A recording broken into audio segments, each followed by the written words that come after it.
Alors, bonjour à tous. Aujourd'hui, je vais vous parler d'un sujet, la laparoscopie en traumatologie acétabulaire. Oui, cette technique qu'aucun d'entre vous n'a jamais fait, mais que tout le monde va critiquer à la fin de la présentation. Bref, j'ai passé un an de ma vie à gonfler des cadavres et leur rentrer des plaques dans les trous de 5 mm. Ouais, là, j'en vois certains regarder la sortie de secours. Donc les fractures de l'acétabulum, c'est comme les RCP. Ça tombe tout le temps, c'est toujours compliqué, ça finit rarement bien. La chirurgie ouverte, 3 heures, 2 litres de sang, un chirurgien trempé, et parfois une tête fémorale qui décide de faire une nécrose juste pour t'humilier. Les techniques percutanées, très bien, à condition de respecter la règle sacrée. Non déplacé selon le chef, 5 mm, non déplacé selon l'interne, 3 cm. On avait besoin d'un plan B.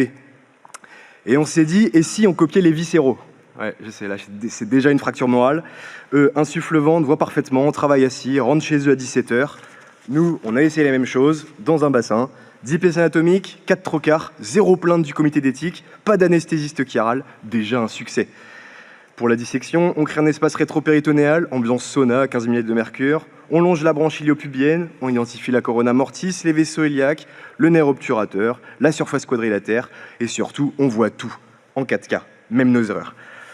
Puis on met 2 plaques, la plaque infrapectinéale pour la colonne postérieure, le pare-choc interne sur la lame quadrilatère, celle qui empêche la tête de fémur de partir en city break dans le pelvis. Et puis la plaque suprapelvienne pour la colonne antérieure, la bonne vieille plaque de l'ilio-inguinal, mais posée sans ouvrir comme un bûcheron sur 40 cm, avec des vis positionnées sur une cartographie précise en 8 zones, et là, miracle, ça fonctionne.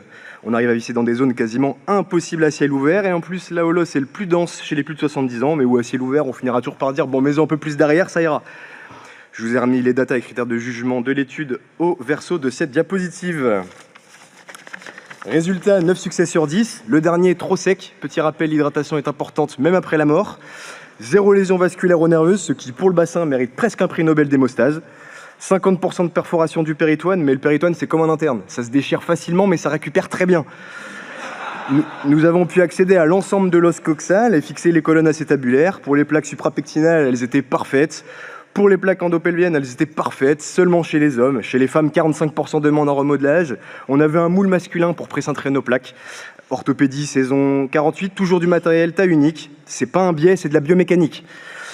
La laparoscopie, c'est de la visibilité, de la sécurité autour de la corona mortis, un abord mini-invasif, parfait pour nos patients qui cumulent autant de comorbidités que le service a de retard sur la liste de garde.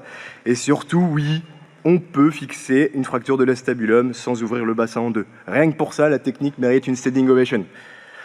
En conclusion, la laparoscopie du cotyle, ce n'est pas de la science-fiction, c'est faisable, c'est propre, c'est efficace, et ça devrait clairement rentrer dans notre arsenal thérapeutique moderne. Et si vous votez pour moi, je promets d'investir intelligemment les 1 500 € dans une nouvelle paire de Santiago pour le boss.